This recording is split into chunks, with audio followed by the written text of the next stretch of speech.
দর্শক, শুরু হলো সব খবর। যমুনা টেলিভিশনের নিয়মিত আয়োজনে সবাইকে স্বাগত জানাচ্ছি। আমি ছোয়া খন্দকার।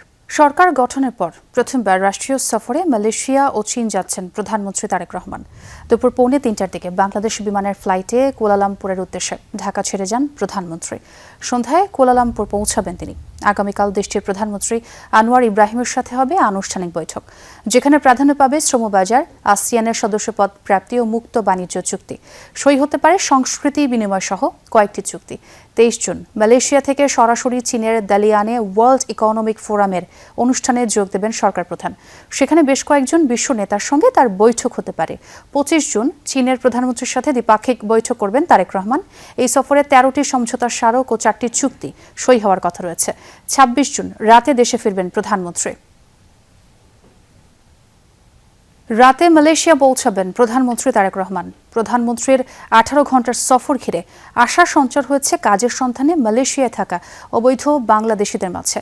কয়েক লাখ বাংলাদেশির মালয়েশিয়ায় দিন কাটছে গ্রেফতার, আতঙ্ক আর ভোগান্তিতে। মালয়েশিয়া থেকে আরিফিন শাকিলের প্রতিবেদন। আকাশ সমান স্বপ্ন নিয়ে মালয়েশিয়া যাত্রা, কিন্তু শঙ্কা, আতঙ্ক আর অনিশ্চয়তায় কাটছে মঈন জুয়েলদের মতো প্রবাসী বাংলাদেশিদের জীবন। এজেন্সি দৌরাত্মে সিন্ডিকেটের কারসাজিতে পথে বসার উপক্রম তাদের। গ্রেপ্তার আতঙ্কে না পারছেন কাজের সন্ধানে বের হতে, না পারছেন দেশে ফিরতে। আশা পরে কাজ থাকে না, কোম্পানি ঠিক থাকে না, এই জন্য দালাল মুক্ত আমরা কলিং চাই। যে দালালের কারণে বাংলাদেশে হাজার হাজার লোক অবৈধ আছে। যে প্রবাসী ভাইগুলো অবৈধ আছে তাদেরকে যেন বৈধতার বিষয়ে কথা বলা হয়। ওই আমাদের প্রধানমন্ত্রী এবং মালয়েশিয়ার প্রধানমন্ত্রী যেন এই বিষয়টা নিয়ে আলাপ আলোচনা করে। প্রধানমন্ত্রীর 18 ঘন্টার মালয়েশিয়া সফরে সেই অনিশ্চয়তার সমাধান চান অবৈধভাবে থাকা বাংলাদেশিরা। প্রত্যাশা, সরকার প্রধানের এই সফরে নির্ধারণ হবে লক্ষ যুবকের ভাগ্য। বিষয়টি প্রধানমন্ত্রীর নজরে আনার আশ্বাস মালয়েশিয়া বিএনপি নেতাদের। প্রবাসী অবৈধ শ্রমিক আছে তাদের কথা বললেন, বন্ধ শ্রমিক যেই বাজার আছে সেটাকে খোলার ব্যাপারে কথা বলবেন। আমি আশা করি যে এইগুলির বিষয়ে মাননীয় প্রধানমন্ত্রী, মালয়েশিয়ান প্রধানমন্ত্রীর সাথে ফলপ্রসূ আলোচনা করবেন। কিভাবে কম মাইগ্রেশন কষ্টের মাধ্যমে এখানে শ্রমিক পাঠানো যায় সেই ব্যবস্থাটা ইনশাল্লাহ করবেন। আর আগের ফেসিস সরকার যেই সিন্ডিকেট সিস্টেম করেছিল, এই সিন্ডিকেট সিস্টেম আমাদের সরকার করবে বলে আমি মনে করি।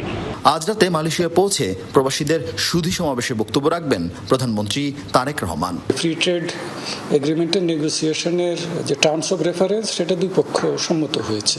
এখন মূল নেগোসিয়েশন দ্রুত শুরু করা এবং দ্রুত এটা শেষ করা, এই বিষয়টি এখানে আলোচিত হবে। এখানে যারা বাংলাদেশি প্রবাসী আছেন তাদের ওয়েলফেয়ারের বিষয়টা হয়তো তাদের মাঝে আলোচনায় আসবে, আমি আশা করি।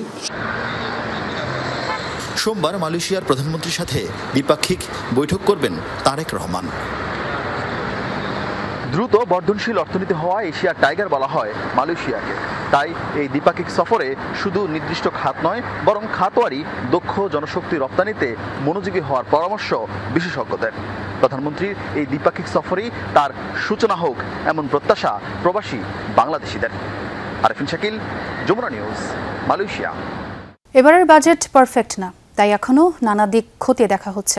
রাজস্ব আদায় ও বিদেশি ঋণ নিয়ে চ্যালেঞ্জ সবচেয়ে বেশি, এমন মন্তব্য অর্থমন্ত্রী আমির খসরু মাহমুদ চৌধুরীর। সকালে সিপিডির বাজেট সংলাপে যোগ দেন তিনি। এ সময় অর্থনীতিবিদরা দুর্নীতি রোধে সোচ্চার হবার আহ্বান জানান। অন্যদিকে ব্যবসায়ীদের দাবি, সরকার নতুন উদ্যোক্তাদের সামনে আনার কথা বললেও বন্ধ হয়ে যাচ্ছে পুরনো অনেক শিল্প। নতুন বাজেট প্রস্তাবে দর্শন মূলত অর্থনীতিকে স্থিতিশীল করা। মূল্যস্ফীতি, রাজস্ব ঘাটতি আর স্থবির বিনিয়োগ থেকে ঘুরে দাঁড়াতে আগ্রহ সবচেয়ে বেশি। সেজন্য অর্থ ব্যয়ের চেয়ে গুরুত্ব পাচ্ছে সংস্কার। বদলে গেছে অবকাঠামো ভিত্তিক উন্নয়ন ভাবনা, মেইন স্ট্রিমে আসছে পিছিয়ে থাকা অনেক পেশা। তাই বাজেট নিয়ে সবচেয়ে বড় প্রশ্ন, এত কিছু কি আদৌ করা সম্ভব? গবেষণা সংস্থা centre for policy dialogue CPD বলছে কাজটা সহজ হবে না, কেননা সংস্কারের আলাদা রোডম্যাপ নেই। 1.5 বছরে 1 কোটি কর্মসংস্থানের সুযোগ তৈরির পরিকল্পনাও অস্পষ্ট। রাজস্বে ভ্যাটের চেয়ে প্রত্যক্ষ করে জোর দেয়া জরুরি। বিনিয়োগের হার বর্তমানে কিছুটা বাড়লেও কাঙ্ক্ষিত প্রবৃদ্ধি অর্জন করা বেশ কঠিন হতে পারে। যদিও উৎপাদনের দক্ষতা বা ক্যাপিটাল আউটপুট রেশিও কিছুটা উন্নত হয়েছে, তবে বেসরকারি খাতের বিনিয়োগের প্রধান চালিকা শক্তি অর্থাৎ ঋণের প্রবাহ বেশ উদ্বেগজনক। এ সময় গতানুগতিক বাজেট বাস্তবায়ন থেকে বেরিয়ে আসার তাগিদ দেন বক্তারা। বলেন, আমলাতন্ত্র না বদলালে কাজের গতি বাড়বে না। নতুন অনেক খাতের জন্য প্রণোদনা ঘোষণা করা হয়েছে। সৃষ্টিশীল অর্থনীতির জন্য আলাদা বরাদ্দ হতে দেখছি। আমরা কোনোটির বিপক্ষে নই, কিন্তু মাথায় রাখতে হবে সামনেই এলডিসি উত্তরণের চ্যালেঞ্জ। এর আগেই অনেক শিল্প টিকতে না পেরে বন্ধ হয়ে যাচ্ছে। We have also noticed that unnecessary offices, state-owned enterprises, 122টা মনে আছে, only 37 are in a way functioning, 22 are non-functioning. আমরা এনবিআর এর উপর এত চাপ দিচ্ছি বা রেভিনিউ জেনারেট করার জন্য, হোয়াট অ্যাবাউট এনবিআর এর বাইরে থেকে কর এড়িয়ে রাখা? দেশীয় ব্যাংকগুলোর কাছ থেকে সরকার এত বিপুল পরিমাণে ঋণ গ্রহণ করে, তো প্রাইভেট সেক্টর সেখানে বিনিয়োগ করার মতো ব্যাংকগুলোর কাছে আর অতিরিক্ত অর্থটা থাকবে না। তো সেক্ষেত্রে দেখা যাবে যে প্রাইভেট সেক্টরে যদি বিনিয়োগ না হয় তো কর্মসংস্থানের একটা ঘাটতি তৈরি হবে। জবাবে অর্থমন্ত্রী বলেন, রাজস্ব নীতিতে আগামীতে আমলারা থাকবেন না, যে কোনো পণ্য রপ্তানিতে মিলবে বন্ড সুবিধা। আমরা যেটা বলছি যে ভঙ্গুর অর্থনীতির থেকে স্থিতিশীলতার থেকে প্রসপ্যারিটি, সমৃদ্ধি, আমি আশা করছি থার্ড ইয়ারে গিয়ে economy will turn around and economy on the fifth year will take off for prosperity, সমৃদ্ধির দিকে যাবে। অর্থমন্ত্রী জানান, শুধু বিদ্যুৎ খাতেই আগের সরকার দায় রেখে গেছে 50,000 কোটি টাকার। তৌহিদ হোসেন, যমুনা নিউজ, ঢাকা। জুলাই সনদ ও গণভোটকে উপেক্ষা করে অচিরেই ভয়াবহ সাংবিধানিক সংকটে পড়বে দেশ। সামাজিক সুরক্ষা খাতে বরাদ্দ বৃদ্ধিও দীর্ঘমেয়াদে অলস জাতি তৈরি করবে। সরকারের প্রথম 120 দিনের কর্মকাণ্ডের মূল্যায়নে এমন সংখ্যা জানিয়েছেন নাগরিক প্ল্যাটফর্ম সুশাসনের জন্য নাগরিক সুজন।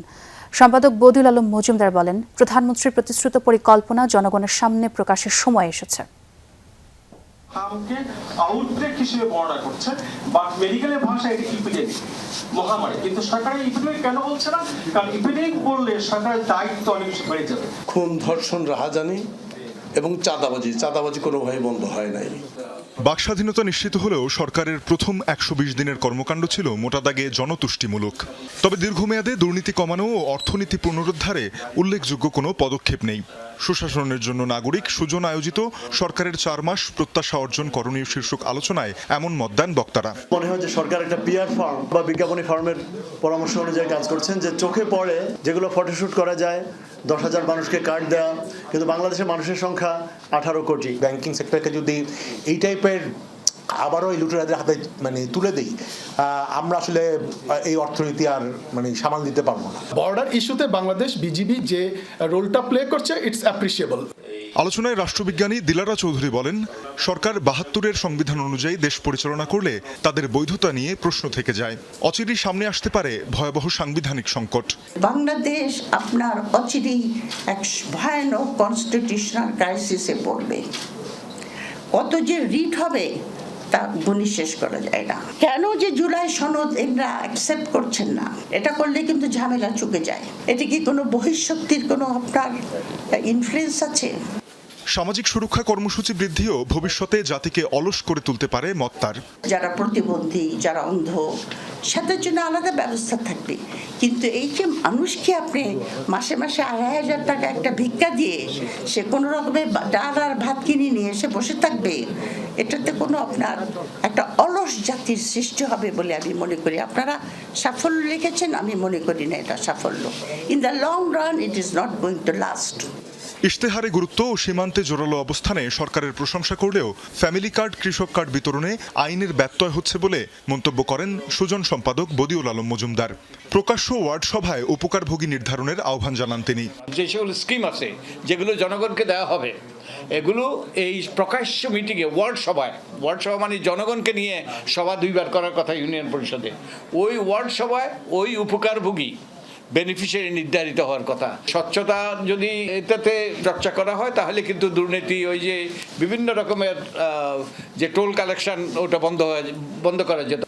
বদিউল আলম বলেন, জুলাই হত্যাকাণ্ডের বিচার কার্যক্রম স্থবির হয়ে আছে। দুর্নীতি প্রতিরোধে প্রধানমন্ত্রীর পরিকল্পনা জনসম্মুখে তুলে ধরার তাগিদ দেন তিনি। মাননীয় প্রধানমন্ত্রী যে পরিকল্পনার কথা বলছেন, আমার দাবি হলো আমরা সেই পরিকল্পনাটা দেখতে চাই। তানজিম শাফিন, যমুনা নিউজ, ঢাকা। 2012 সালে বিএনপি নেতা ইলিয়াস আলী গুমের বিষয়ে একের পর এক তথ্য সামনে আসছে। সাবেক সেনা কর্মকর্তা জিয়াউল আহসান এই বিএনপি নেতাকে গুমের সঙ্গে জড়িত বলে ট্রাইব্যুনালে সাক্ষ্য দিয়েছেন তারই সাবেক দেহরক্ষী ইমরুল কায়েস। গুম ছাড়াও পিলখানা হত্যাকাণ্ড পরবর্তী অভিযান সহ অন্তত 7টি ঘটনায় প্রায় 30 জনকে হত্যার বর্ণনা উঠে এসেছে ইমরুলের সাক্ষ্যে।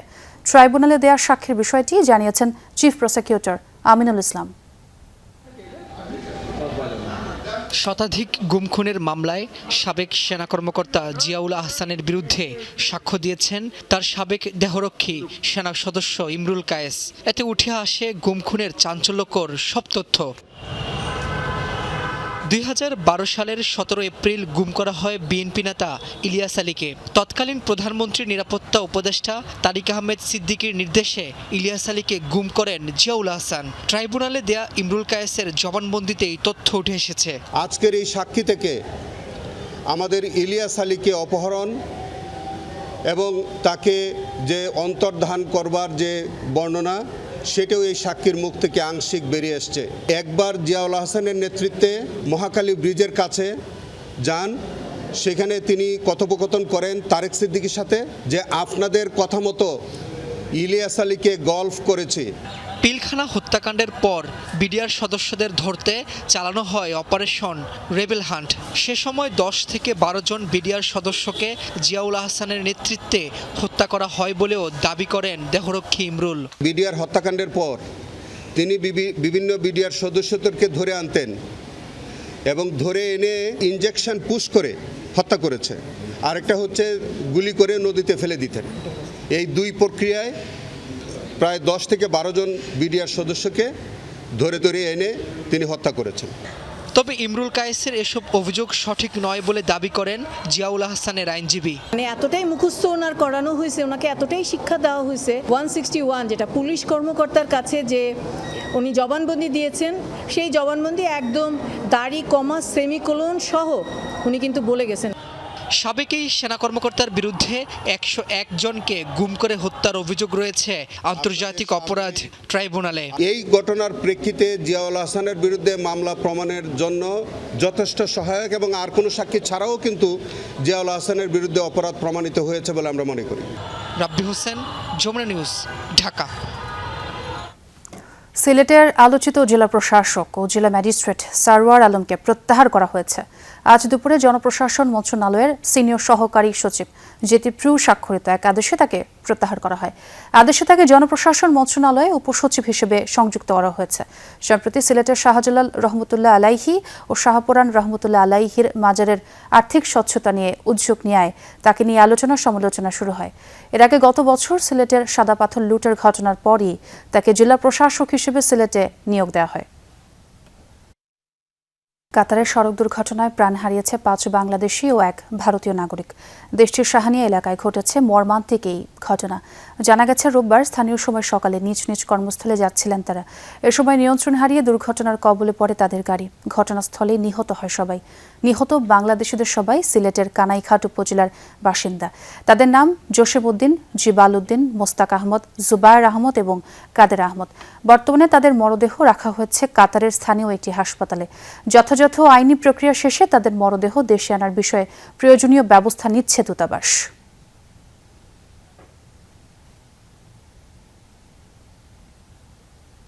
তৃণমূলের স্বাস্থ্যসেবা পৌঁছে দিতে 1 লাখ স্বাস্থ্যকর্মী ও 25,000 মিডওয়াইফ বা ধাত্রী নিয়োগ দিতে যাচ্ছে সরকার। এর বেশিরভাগই 1 বছরের মধ্যে নিয়োগ দেওয়া হবে বলে জানিয়েছেন প্রধানমন্ত্রীর বিশেষ সহকারী ডক্টর SM জিয়া হায়দার। সচিবালয়ের ব্রিফিংয়ে তিনি জানান, পর্যায়ক্রমে দেশের সব মানুষকে হেলথ কার্ডের আওতায় আনা হবে। বলেন, হাব ছড়িয়ে পড়ার জন্য অন্তর্বর্তী সরকারের গাফিলতি দায়ী হলেও এ নিয়ে কোনো তদন্ত হবে না।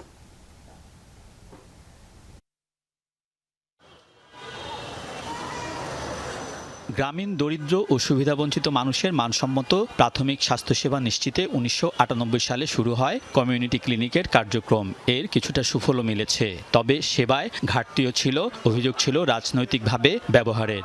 গত 1.5 যুগের বেশি সময় যখন কমিউনিটি ক্লিনিকের একটা রাজনৈতিক গুরুত্ব ছিল এবং ওই গুরুত্বের কারণে আমাদের যে ইউনিয়ন লেভেলে যে স্বাস্থ্যকেন্দ্রগুলো আছে সেগুলো কিন্তু সাংঘাতিকভাবে নেগলেক্টেড হয়েছে।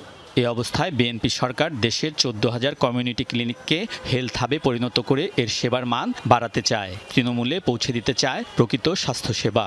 হেলথ কেয়ার নেটওয়ার্কের আওতায় এজন্য $45 মিলিয়ন বরাদ্দও দিয়েছে। নিয়োগ দেয়া হচ্ছে নতুন স্বাস্থ্যকর্মী ও মিডওয়াইফ বা ধাত্রী। 1 লাখ স্বাস্থ্যকর্মী যেটা আমরা বলেছি, এই স্বাস্থ্যকর্মীদের এরা হলো প্রত্যেকটা মানুষের দৌড় গোড়ায় যে স্বাস্থ্যসেবা দেবে। প্রতিটি ঘরে মাসে অন্তত 2 মাস অন্তত একবার করে যাবে, যে আপনার একটা preventive health care package delivery করবে। এছাড়াও আমরা 25,000 মিডওয়াইফ আমরা নিয়োগ দেব। ফ্যামিলি ও কৃষি কার্ডের মতো স্বাস্থ্য খাতেও হেলথ কার্ড দেয়া হচ্ছে। প্রথম দিকে 5 জেলায় শুরু হচ্ছে এর পাইলট কার্যক্রম। আগামী যে একনেক মিটিংটা হবে সেখানে এই প্রজেক্টটা অ্যাপ্রুভ হয়ে যাবে এবং এই প্রজেক্টের কাজ 5টা জেলায় শুরু হবে: খুলনা, নরসিংদী, সিরাজগঞ্জ, বগুড়া এবং নোয়াখালী। বিশেষ সহকারী বলেন, হাম ছড়িয়ে পড়া ও সময় মতো টিকা না দেওয়ার জন্য অন্তর্বর্তী সরকারের গাফিলতি দায়ী। তাদের গাফিলতির জন্যই তো আপনার 2024-25-এর যে টিকার রাউন্ড, সেই টিকার রাউন্ডটা পুরোপুরি মিস করা হয়েছে। হ্যাঁ, ভ্যাকসিনের কোনো প্রকিউরমেন্ট হয়নি, কন্ট্রাসেপটিভ প্রোডাক্ট এগুলো প্রকিউরমেন্ট হয়নি। এখানে গাফিলতি আছে, এটা নিঃসন্দেহে আমরা বলতে, এর জন্য কোনো তদন্ত করার দরকার নেই। জিয়া হায়দার বলেন, বাস্তবতা বিবেচনা না করে অন্তর্বর্তী সরকার টিকা সংগ্রহের অপারেশনাল প্ল্যান করেছিল। স্বাভাবিক যে ফান্ড ফ্লো ওপির মাধ্যমে হচ্ছিল, সেইটা আপনার বন্ধ আমি করলাম without opening up new fund flow. Alamgir Swapan, Jamuna news, Dhaka. উজানের ঢলে তিস্তার পানি বেড়ে রংপুরের 3 উপজেলার চর ও নিম্নাঞ্চল প্লাবিত হতে শুরু করেছে। পাশাপাশি গঙ্গাচড়ায় মহিপুরে তিস্তা সেতু রক্ষা বাঁধে ভাঙন দেখা দিয়েছে। এর মধ্যে বিলীন হয়েছে বাঁধের অন্তত 50 মিটার অংশ। গত বছর বাঁধটির প্রায় 100 ফুট নদীতে বিলীন হয়ে যায়। সে সময় জিও ব্যাগ ফেলার দাবি জানায় স্থানীয়রা, তবে উল্টো উজানে বাঁশের পাইলিং করে এলজিইডি। স্থানীয়দের দাবি, ভুল পদক্ষেপের কারণে এবারও পানি বৃদ্ধির সাথে ভাঙন শুরু হয়েছে।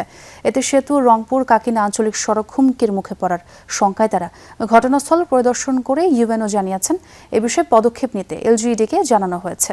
এদিকে উজানের ঢলে তিস্তার পানি বেড়ে কাউনিয়া, পীরগাছা ও গঙ্গাচড়া নিম্নাঞ্চল প্লাবিত হতে শুরু করেছে। পানি ঢুকেছে বাড়িঘরেও। বন্যা পূর্বাভাস ও সতর্কীকরণ কেন্দ্র জানিয়েছে, আগামী কয়েকদিন উজানে ভারতের পশ্চিমবঙ্গ, আসাম ও মেঘালয় প্রদেশে ভারী থেকে অতি ভারী বৃষ্টির পূর্বাভাস রয়েছে। এতে দেশের বিভিন্ন নদ নদীর পানি আরও বৃদ্ধি পেতে পারে। উত্তরের 4 জেলায় স্বল্পমেয়াদী বন্যার শঙ্কা রয়েছে।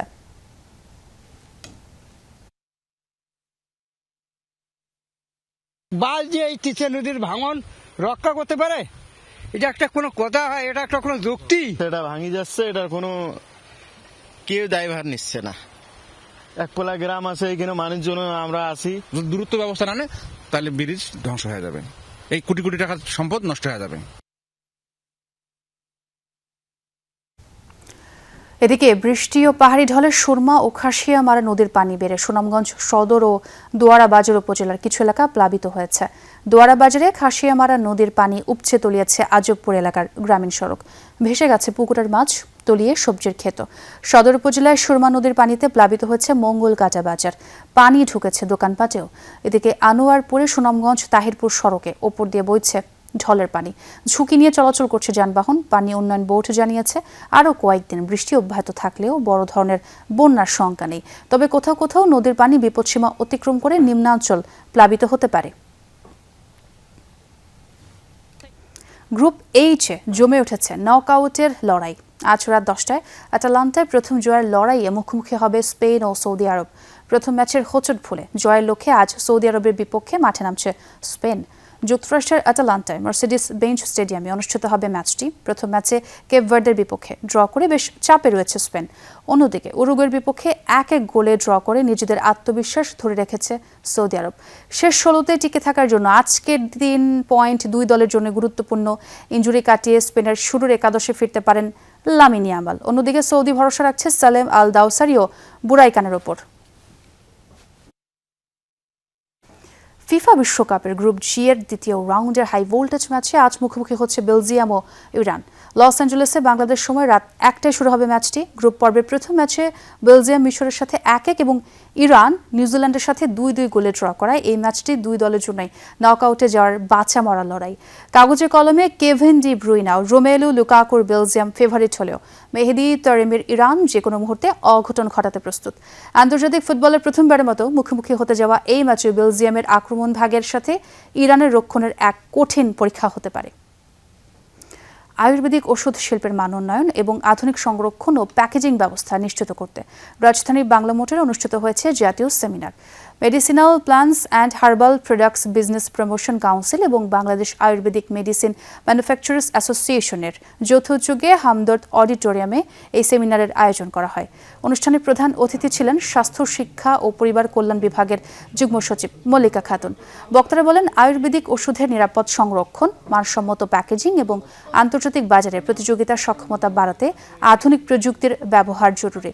সেমিনারে সংশ্লিষ্ট খাতের উদ্যোক্তা, চিকিৎসক, গবেষক ও শিক্ষাবিদরা অংশ নেন।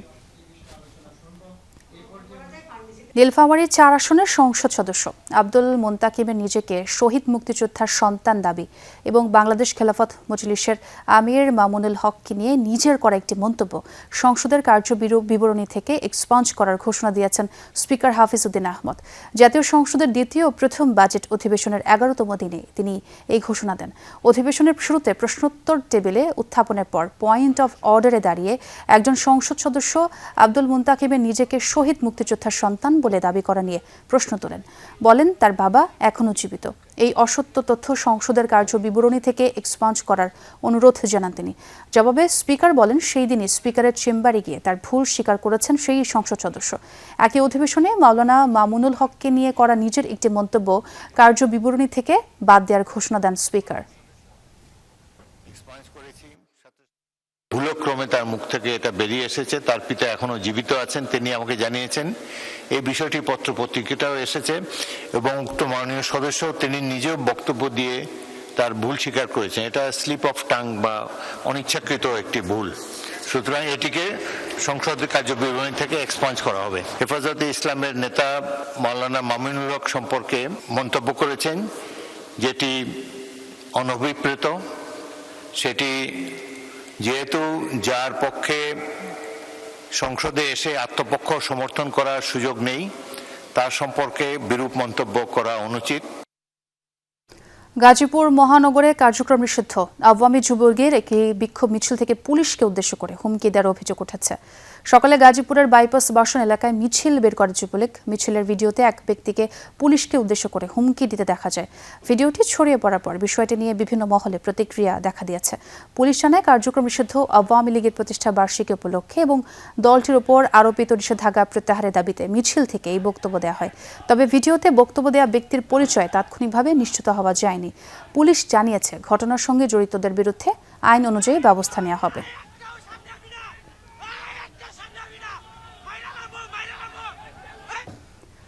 23 জুন আওয়ামী লীগের প্রতিষ্ঠা বার্ষিকীকে কেন্দ্র করে কেউ নাশকতা কিংবা ঝুঁকি তৈরির চেষ্টা করলে উল্টো তারাই ঝুঁকিতে পড়বে, এমন হুঁশিয়ারি দিয়েছে র্যাব। রাজধানীর মোহাম্মদপুরের শীর্ষ ছিনতাইকারী সোহেল ও তার 2 সহযোগীকে অস্ত্রসহ গ্রেফতারের পর সংবাদ সম্মেলনে এই হুঁশিয়ারি দেন র্যাব 2 এর অধিনায়ক নয়মুল হাসান। গেল 16 জুন আদাবরে এক বিকাশ ব্যবসায়ীকে কুপিয়ে তার দোকান থেকে 3 লাখ টাকা লুট করে সন্ত্রাসীরা।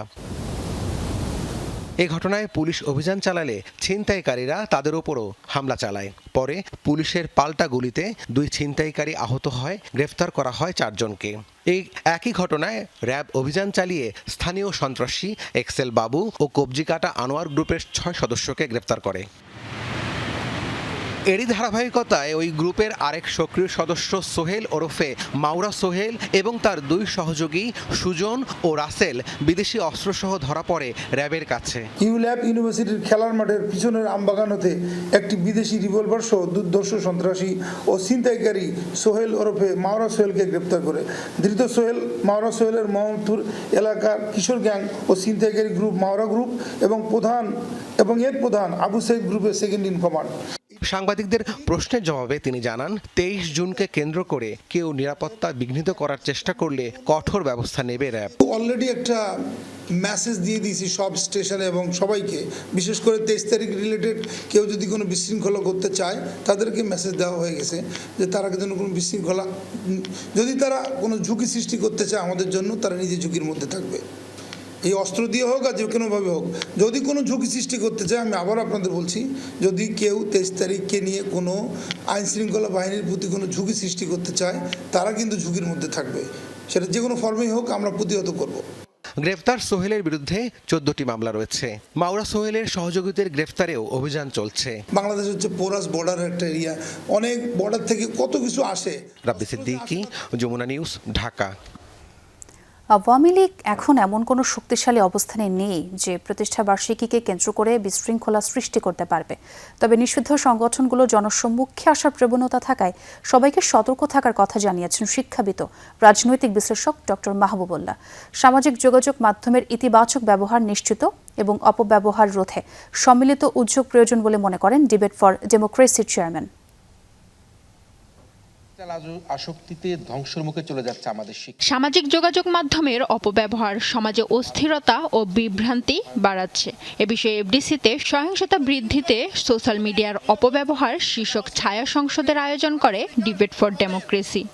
স্থানীয় সরকার মন্ত্রী মির্জা ফখরুল ইসলাম আলমগীর স্যার বলেছেন। অনুষ্ঠানে শিক্ষাবিদ ও রাজনীতি বিশ্লেষক ডক্টর মাহবুবুল্লাহ বলেন, সামাজিক যোগাযোগ মাধ্যমে বাংলাদেশ নিয়ে অপপ্রচার চালানো হচ্ছে। এ বিষয়ে সতর্ক থাকা প্রয়োজন। আওয়ামী লীগের এখনো সেই ধরনের শক্তি হয় নাই যে তারা একটা বড় ধরনের গোলযোগ সৃষ্টি করতে পারবে। যাদেরকে নিষিদ্ধ করা হয় তাদের আবার জনসমক্ষে সামনে আসার তাদের মধ্যেও একটা প্রবল চেষ্টা থাকে। উদ্বেগের বিষয়টা হচ্ছে বাংলাদেশকে অপমান করার ভারতীয় প্রচেষ্টা, সেটাকে আমরা অবশ্যই নিন্দা জানাবো। ডিবেট ফর ডেমোক্রেসির চেয়ারম্যান হাসান আহমেদ চৌধুরী কিরণ বলেন, মিথ্যে তথ্য, গুজব ও বানোয়ার তথ্য ছড়িয়ে সামাজিক সম্প্রীতি নষ্টের চেষ্টা চলছে। যোগাযোগ মাধ্যমের মধ্যে দিয়ে মিথ্যা গুজব, অপতথ্য, মিথ্যা তথ্য ছড়িয়ে দেওয়ার মধ্যে সামাজিক সহিংসতা, পারিবারিক সহিংসতা, রাজনৈতিক সহিংসতা, ধর্মীয় সহিংসতা ছড়িয়ে দেওয়ার যে অপতৎপরতা করছে, তাদেরকে প্রতিহত করবার জন্য কিন্তু এখনই সময়। বিতর্ক প্রতিযোগিতায় বিরোধী দল তেজগাঁও কলেজকে হারিয়ে বিজয়ী হয়েছে প্রেসিডেন্সি ইউনিভার্সিটি। প্রতিযোগিতার সরকারি দল প্রেসিডেন্সি ইউনিভার্সিটিকে বিজয়ী বলে ঘোষণা করছে। সৌরভী সায়দা, যমুনা নিউজ, ঢাকা। চূড়ান্ত চুক্তির আগেই যুক্তরাষ্ট্রের সাথে হওয়া সমঝোতার শর্ত হিসেবে জব্দকৃত $600 কোটি ফেরত পাবে ইরান। রোববার দেশটির প্রেসিডেন্ট মাসুদ পেজিশকিয়ান জানিয়েছেন এই তথ্য। বলেন, বর্তমানে এসব অর্থ কাতারের হেফাজতে রয়েছে। পেজিশকিয়ানের দাবি, সমঝোতা স্মারকের সব শর্তই তেহরানের পক্ষে। এতদিন যেসব করতে নিষেধ করেছিলেন ট্রাম্প, এখন সেগুলোকেই ইরানি জনগণের অধিকার হিসেবে আখ্যায়িত করছেন বলেও দাবি করেন তিনি। ইরানি প্রেসিডেন্ট বলেন, যুক্তরাষ্ট্রের একটাই চাওয়া, ইরান পারমাণবিক অস্ত্রের মালিক হতে পারবে না। প্রয়াত সর্বোচ্চ নেতা আয়াতুল্লাহ আলী খামেনিও সবসময় পারমাণবিক অস্ত্রের বিরোধিতা করেছেন বলেও মন্তব্য করেন তিনি। যুদ্ধবিরতির তোয়াক্কা না করে লেবাননে ভয়াবহ আগ্রাসন চালিয়ে যাচ্ছে ইসরায়েল। যুক্তরাষ্ট্র ইরান সমঝোতা স্মারকে সইয়ের পরও চলমান হামলায় নিহত হয়েছে কমপক্ষে 32 জন। শনিবার দেশটির দক্ষিণে নাবাতিয়ে জেলায় নিহত হয়েছে 16 জন, আহত হয়েছে আরও 12 জন। কাফার রেমানে ইসরায়েলের হামলায় প্রাণ গেছে এক লেবানিজ সেনার। টায়ারে মৃত্যু হয়েছে একই পরিবারের 4 জনের, যাদের মধ্যে 2 শিশুও রয়েছে। অপর এক হামলায়ও এক পরিবারের 4 জন নিহত হয়েছে, আহত হয়েছে 1 জন। সিডনে গোলাগুলিতে প্রাণ হারিয়েছেন 7 জন, আহত আরও 13 জন। লেবাননে ইসরায়েলের এমন আগ্রাসন ঝুঁকিতে ফেলছে যুক্তরাষ্ট্র ইরান যুদ্ধবিরতিকে। লেবাননে হিজবুল্লাহর পাল্টা প্রতিরোধে আরও এক ইসরায়েলি সেনা নিহত হয়েছে। শনিবার হয় এই প্রাণহানির ঘটনা। এ সময় আহত হয় আরও অন্তত 13 জন। আইডিএফ জানায়, দক্ষিণ লেবাননে হিজবুল্লাহর একটি আন্ডারগ্রাউন্ড টানেলে অভিযানের সময় পাল্টা হামলা চালায় গোষ্ঠীটি। ইসরায়েলি সেনাদের লক্ষ্য করে ছোড়া হয় রকেট ও ড্রোন। আহতদের এরই মধ্যে হাসপাতালে ভর্তি করা হয়েছে। এর আগে গত শুক্রবার হিজবুল্লাহর এক হামলায় নিহত হয় 4 ইসরায়েলি সেনা। একই দিন পৃথক আরেক হামলায় আহত হয় কমপক্ষে 5 জন। মিয়ানমারের সাথে সীমান্ত ব্যবস্থাপনায় হিমশিম খাচ্ছে বাংলাদেশ। একের পর স্থলমাইন বিস্ফোরণ আর তাতে সাধারণ মানুষের মৃত্যুতে উদ্বিগ্ন স্থানীয়রা। সীমান্তরক্ষী বাহিনী বিজিবি বলছে, প্রায় 350 কিলোমিটার এলাকায় কাঁটাতারের বেড়া দিতে যাচ্ছে সরকার। পররাষ্ট্র মন্ত্রণালয় জানিয়েছে, সংকট মোকাবেলায় কূটনৈতিক চ্যানেলের পাশাপাশি অনানুষ্ঠানিক যোগাযোগও চলছে। সীমান্ত ঘুরে এসে মাহফুজ মিশুর রিপোর্ট, সাথে ছিলেন এহসানুল কুতুবী ও মাহফুজ মিঠু। চলতি বছরের ২৪ মে বান্দরবনের নাইখংছড়ি উপজেলার ঘুমধুম ইউনিয়ন সীমান্ত সংলগ্ন কলাবাগানে কাজ করছিলেন ৩ বাংলাদেশি। হঠাৎই ঘটে ভয়াবহ বিস্ফোরণ। পুঁতে রাখা স্থলমাইনে এক মুহূর্তেই সব শেষ। কিছু বোঝার আগেই প্রাণ হারান হতভাগ্য ৩ বাংলাদেশি অং কেমং, লেয়ারা ও চিংকা অং। ঘুমধুম ইউনিয়নের ভালুকিয়াপাড়া গ্রামের বাসিন্দা ছিলেন তারা। সীমান্ত ঘেঁষে এলাকাটিতে প্রতিদিনই কৃষিকাজ করতে যান স্থানীয়রা। তাদের দাবি, বাংলাদেশের সীমান্তের মধ্যেই ছিলেন নিহতরা। বিস্ফোরণের ভয়াবহতায় গাছে ঝুলছিল মৃতদের ছিন্ন ভিন্ন পোশাক। আমাদের বাংলাদেশের ভিতরে একদম ওইখানে মাইন বিস্ফোরণ হয়। এখন না যায় আর খুব ভালো আগে লাউতে যায় না। বাংলাদেশ মিয়ানমার স্থলসীমা প্রায় ২৭১ কিলোমিটার। এর আগেও একাধিকবার মাইন পুঁতে রাখা এবং বাংলাদেশিদের হতাহতের ঘটনা ঘটেছে। সাথে ওপারে চলমান আরাকান আর্মির কর্মকাণ্ড, গোলাগুলির শব্দ নিয়মিত ব্যাপার। আমার পাশে ফসিল মাইন ফসিল ওই বড় মোটরসাইকেল ফসিল। গোলাগুলি হলে আমরা কোথায় যাব? নিজের বাড়িতেই থাকি, কারণ এগুলো তো প্রতিনিয়তই হচ্ছে গোলাগুলি। সীমান্ত ঘেঁষা কয়েকটি স্থানেই ঘাঁটি গেড়েছে বিদ্রোহী আরাকান আর্মি। তাদের সাথে অনানুষ্ঠানিক যোগাযোগও আছে বাংলাদেশের। তবে বিস্ফোরণে দেশের মানুষ মারা গেলেও আরাকান আর্মির সাথে যোগাযোগের আনুষ্ঠানিক কোনো সুযোগ নেই বিজিবির। বর্ডার ম্যানেজমেন্ট বিষয়টা কিছুটা তো জটিল হয়েছেই, এটা অস্বীকার করার সুযোগ নেই, যেহেতু সেখানে কোনো নিয়মিত বাহিনী নেই। সবসময় ফর্মাল ওয়েতে না হলেও ইনফর্মাল ওয়েতে আমরা কিছু কমিউনিকেশন মেনটেন করি। সীমান্তে দুর্ঘটনা ঘটলে সেটা জনগণ কিছুটা আতঙ্কিত হয়। সো তাদের আতঙ্কটাকে কমানোর জন্য আমরা তাদের সাথে যোগাযোগ করি। এ ধরনের ঘটনায় সীমান্ত নিয়ে চিন্তিত সরকারও। পররাষ্ট্র মন্ত্রণালয় বলছে, সংকট সমাধানে করণীয় ঠিক করছে বাংলাদেশ। আরও মাল্টিফ্যাসেটেড কমপ্লেক্স সিচুয়েশন তৈরি হয়েছে। মিয়ানমার সরকার, ওখানে আরাকান আর্মি, রাখাইন স্টেট সব মিলিয়ে সবগুলো স্টেক হোল্ডারের সাথে বর্তমানে বাংলাদেশ সরকার, এই নতুন সরকার গঠন করার পরে আমরা কমিউনিকেশনে আছি। সীমান্ত ব্যবস্থাপনায় এরই মধ্যে কাঁটাতার স্থাপনের উদ্যোগ নিয়েও বাংলাদেশ এগুচ্ছে, জানালো বিজিবি। আমরা এটা প্রস্তাবনা দিয়েছি এবং সরকার নীতিগতভাবে সিদ্ধান্ত নিয়েছে এখানে কাঁটাতারের বেড়া খুবই শীঘ্রই হয়তো তৈরি হবে। তো এটা যখন হবে, এখানে সার্চলাইট দেওয়া হবে, সিসিটিভি মনিটরিং আওতায় রাখা হবে, তখন সীমান্ত নিয়ন্ত্রণ অনেকটাই আমাদের জন্য সহায়ক হবে। পাশাপাশি সীমান্ত পারের মানুষের সচেতনতা বাড়াতেও কাজ করছে বর্ডার গার্ড বাংলাদেশ। সীমান্তের ঠিক ওপারে মিয়ানমারের বিদ্রোহী আরাকান আর্মির দৃশ্যমান নানা তৎপরতা, বাংলাদেশের ভিতরে স্থলমাইন পুঁতে রাখা এবং তাতে বেশ কজন এদেশের মানুষ নিহত এবং আহতের ঘটনা।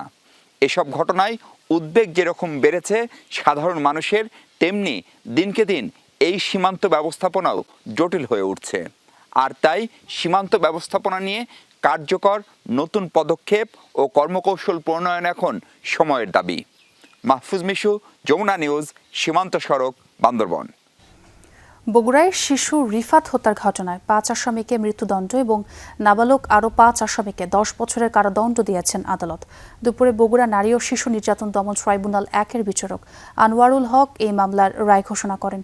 মৃত্যুদণ্ডপ্রাপ্ত আসামিরা হল আবুল কালাম আজাদ, সাগর, সেলিম ইসলাম, মেহেদি হাসান ও রাজু ইসলাম। এদের মধ্যে পলাতক রয়েছে সাগর ও সেলিম।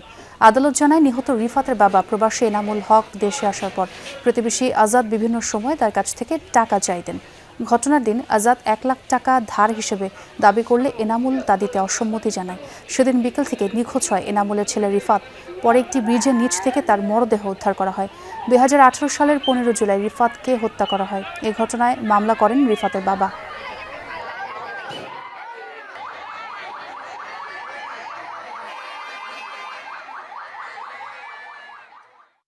এই মামলায় মোট আসামি ছিল 11 জন। সাবালক ছিল হচ্ছে 6 জন এবং শিশু ছিল 5 জন।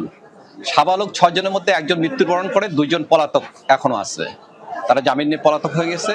এই মামলায় মোট 9 জন আসামি ম্যাজিস্ট্রেটের কাছে এই মামলার অপরাধ স্বীকার করে স্বীকারোক্তিমূলক জবানবন্দি দিয়েছিলেন।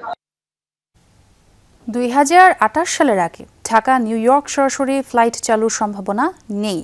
আর নতুন বোয়িং উড়োজাহাজ বিমান বাংলাদেশ এয়ারলাইন্সের বহরে যুক্ত হতে অন্তত 5 বছর সময় লাগবে। এ সময়ের মধ্যে এয়ারবাস থেকে উড়োজাহাজ লিজ নেওয়ার পরিকল্পনা করছে সরকার। সকালে বেসামরিক বিমান চলাচল মহাপরিকল্পনা শীর্ষক কর্মশালার উদ্বোধন শেষে সাংবাদিকদের এসব কথা বলেন বিমানমন্ত্রী ও প্রতিমন্ত্রী। দেশের ইতিহাসে প্রথমবারের মতো সমন্বিত বেসামরিক বিমান চলাচল মহাপরিকল্পনা প্রণয়নের লক্ষ্যে এই কর্মশালা, যার আয়োজক বেসামরিক বিমান চলাচল কর্তৃপক্ষ। অংশ নেন বিমান পরিবহন মন্ত্রণালয়, বেবিচক, সশস্ত্র বাহিনী এবং সংশ্লিষ্ট বিভিন্ন সংস্থার ঊর্ধ্বতন কর্মকর্তারা। বেবিচক চেয়ারম্যান জানান, 2028 সালের আগে ঢাকা নিউ ইয়র্ক সরাসরি ফ্লাইট চালু করা সম্ভব নয়। তার দাবি, আন্তর্জাতিক বেসামরিক বিমান চলাচল সংস্থা আইকাওর সেফটি অডিট সংক্রান্ত জটিলতার কারণে বিলম্বিত হচ্ছে এই উদ্যোগ। 2027 সালে যাবতীয় নিরীক্ষা শেষ হওয়ার পরই প্রয়োজনীয় কার্যক্রম শুরু করা হবে। আমরা সামনের বছরে অক্টোবরে আইকা অডিটটা শেষ করবো, তারপর আমরা চেষ্টা করবো এফের যে অডিটটা আছে সেটা শেষ করার জন্য, এবং আমার বিশ্বাস সেই অডিটের মাধ্যমে আমরা আমাদের ক্যাটাগরিটা জাপানের সঙ্গে তৃতীয় টার্মিনাল পরিচালনা সংক্রান্ত চুক্তি প্রায় চূড়ান্ত পর্যায়ে জানিয়েছেন বিমানমন্ত্রী আফরোজা খানম। তিনি বলেন, জুলাইয়ের শেষ নাগাদ চুক্তি স্বাক্ষরের পরিকল্পনা রয়েছে। আমরা এন্ড অফ জুলাই আমাদের প্ল্যান আছে কন্ট্রাক্ট সই করা। আমাদের অলরেডি ভালো মিটিং হয়েছে এবং আমরা এটা অচিরেই এটা কাজটা শুরু হয়ে যাবে। লিজনার প্ল্যান আছে আমাদের, কারণ আমাদের ওইটা পেতেও তো আমাদের সময় লাগবে। সে 5 বছরের মতন টাইম পিরিয়ড আছে, সেই 5 বছরটা কাভার দেওয়ার জন্য আমরা লিজে যাব। বিমান প্রতিমন্ত্রী এম রশিদুজ্জামান মিল্লাত জানান, তৃতীয় টার্মিনাল চালু হলে কার্গো হ্যান্ডেলিং এর দায়িত্ব পালন করবে বিমান বাংলাদেশ, আর গ্রাউন্ড হ্যান্ডেলিং এর দায়িত্ব পাবে জাপানি প্রতিষ্ঠান। সুমিতোমো তো মেইন কন্ট্রাক্টর, তারা একটা ডিসাইড করবে। Lot of parties are coming to us, the minister, me and the civil aviation, তারা আসছে। কিন্তু আমরা যেটা আমাদের জন্য লাভবান হবে, সুইটেবল হবে, তাদের সঙ্গে আমরা চেষ্টা করব করার জন্য এবং সুমিতোকে অনুরোধ করব করার জন্য। তিনি আরও জানান, জাপানি ঠিকাদারি প্রতিষ্ঠান নির্ধারিত সময়ের মধ্যে নির্মাণ কাজ শেষ করতে পারলে আগামী 16 ডিসেম্বর তৃতীয় টার্মিনালের উদ্বোধন করবেন প্রধানমন্ত্রী তারেক রহমান। রাব্বি সিদ্দিকী, যমুনা নিউজ, ঢাকা। শব্দ দূষণে বাড়ছে স্বাস্থ্য ঝুঁকি, আর তাই শব্দ দূষণ নিয়ন্ত্রণে সবার সহযোগিতার আহ্বান জানিয়েছেন পরিবেশ, বন ও জলবায়ু পরিবর্তন মন্ত্রণালয়ের মন্ত্রী আব্দুল আওয়াল মিন্টু। একই সাথে ড্রাইভিং লাইসেন্সের মধ্যে অযথা হর্ন বাজাবেন না লিখে দেওয়ার পরামর্শ দেন তিনি। সকালে রাজধানীর আগারগাঁওয়ে পরিবেশ অধিদপ্তরের শব্দ দূষণ নিয়ন্ত্রণের সমন্বিত ও অংশীদারিত্বমূলক প্রকল্পের সমাপনী কর্মশালায় বক্তব্যে তিনি এই কথা বলেন। এছাড়াও দূষণ নিয়ন্ত্রণে নীরব এলাকা বাস্তবায়নে সকলকে সচেতন হওয়ার আহ্বান জানান তিনি। এ সময় পাঠ্যপুস্তকে জলবায়ু পরিবর্তনের সাথে মিল রেখে, পরিবেশ ও প্রতিবেশের সাথে মিল রেখে সময়োপযোগী কারিকুলাম প্রবর্তনের দিকে জোর দিতে হবে বলেও মন্তব্য করেন তিনি। শুধু বায়ু দূষণ, শব্দ কিংবা পানিই নয়, সামাজিক সূচকের প্রত্যেকটিতে দেশ নিম্ন স্তরে অবস্থান করছে মন্তব্য করে সংশ্লিষ্ট সহ দেশের সবাইকে সচেতন হওয়ার আহ্বান জানান মন্ত্রী। যখন ড্রাইভারদের আপনারা লাইসেন্স দেন, ড্রাইভিং লাইসেন্স, তখন কিন্তু অনেক কিছু লেখা থাকে সেখানে যদি একটা জিনিস অ্যাড করতে পারেন যে অযথা হর্ন দেওয়া যাবে না, মানে জাস্ট তার উপর একটা নৈতিক অব্লিগেশন থাকে যে আমি তো লাইসেন্স দেওয়ার সময় বলে আসছি যে আমি খামাকা হর্ন দেব না। বাংলাদেশকে 7 উইকেটে হারিয়ে হোয়াইট ওয়াশ করল অস্ট্রেলিয়া। নির্ধারিত 20 ওভারে 8 উইকেট হারিয়ে 109 রান সংগ্রহ করে বাংলাদেশ। জবাবে 11 ওভারে 3 উইকেট হারিয়ে জয়ের বন্দরে পৌঁছে যায় অজিরা। চট্টগ্রামে টস জিতে আগে ব্যাট করতে নেমে শুরু থেকেই একের পর এক উইকেট হারিয়ে বিপর্যয়ে পড়ে বাংলাদেশ। 11 রানে তামিম, সাইফ, ইমনদের হারিয়ে বিপাকে পড়েন স্বাগতিকরা। এরপর ঘুরে দাঁড়ানোর আগেই নুরুল হাসানের 6 রানে ফিরিয়ে উইকেট তুলে নেন অ্যাডাম জাম্পা। 34 রানে 4 উইকেট হারায় বাংলাদেশ। নির্ধারিত 20 ওভারে 8 উইকেট হারিয়ে 109 রান সংগ্রহ করে বাংলাদেশ। দলের হয়ে সর্বোচ্চ অপরাজিত 61 রান করেন তাওহিদ হৃদয়। জবাবে 11 ওভারে 3 উইকেট হারিয়ে জয়ের বন্দরে পৌঁছে যায় অস্ট্রেলিয়া। ছোট লক্ষ্য তাড়া করতে নেমে প্রথম ওভারেই রীতিমতো ঝড় তোলে অস্ট্রেলিয়া। শরীফুলের করা ওই ওভারে 4 বাউন্ডারিতে আসে 17 রান। এমন বাজে শুরুর পর আর ঘুরে দাঁড়াতে পারেনি বাংলাদেশ। বিশেষ করে মিচেল মার্শ একাই বাংলাদেশকে ম্যাচ থেকে ছিটকে দেন। এই ওপেনার 28 বলে করেছেন 60 রান। যুক্তরাষ্ট্র ইরান চূড়ান্ত চুক্তির লক্ষ্যে শুরু হয়েছে বহু প্রতীক্ষিত বৈঠক। এর মাঝে শুরু হয়েছে দুপক্ষের আলোচনা। পাকিস্তান ও কাতারের মধ্যস্থতায় শুরু হয়েছে শান্তি আলোচনা। ইরানের পক্ষে নেতৃত্ব দিচ্ছেন মোহাম্মদ বাঘের কালিবাফ, রয়েছেন পররাষ্ট্রমন্ত্রী আব্বাস আরাকচি। এছাড়া দেশটির নিরাপত্তা বিভাগ, কেন্দ্রীয় ব্যাংক ও জ্বালানি তেল বিষয়ক কর্মকর্তারাও রয়েছেন বৈঠকে। সুইজারল্যান্ড পৌঁছেছেন পাকিস্তানের প্রধানমন্ত্রী শেহবাজ শরীফ এবং সেনাপ্রধান আসিম মুনিরও। যুক্তরাষ্ট্র ছাড়ার সময় মার্কিন ভাইস প্রেসিডেন্ট জেডি ভেন্স জানিয়েছেন, ইরানের পারমাণবিক কর্মসূচি ও লেবাননের যুদ্ধবিরতি ইস্যুতে সমাধানে আশাবাদী তিনি। 60 দিনের যুদ্ধবিরতিতে গত বুধবার সমঝোতা স্মারকে স্বাক্ষর করে যুক্তরাষ্ট্র ইরান। এই সময়েই আলোচনার মাধ্যমে চূড়ান্ত চুক্তির লক্ষ্য দুই দেশের। ভারতের নৌবহরে যুক্ত হল নিজস্ব প্রযুক্তিতে তৈরি আরও 3 যুদ্ধজাহাজ। এর মধ্যে স্টেলথ ফ্রিগেট, সার্ভে ভেসেল ও সাবমেরিন বিধ্বংসী যুদ্ধযান রয়েছে। রোববার কলকাতার শ্যামাপ্রসাদ মুখার্জি বন্দরে নৌযানগুলোর কমিশন করেন ভারতের প্রধানমন্ত্রী নরেন্দ্র মোদী। যুদ্ধযানগুলোর মধ্যে স্টেলথ ফ্রিগেট INS দুনাগিরিতে অত্যাধুনিক সেন্সরের পাশাপাশি সংযোজন করা হয়েছে আলোচিত ব্রাহ্মোস সারফেস টু সারফেস ও সারফেস টু এয়ার ক্ষেপণাস্ত্র ব্যবস্থা।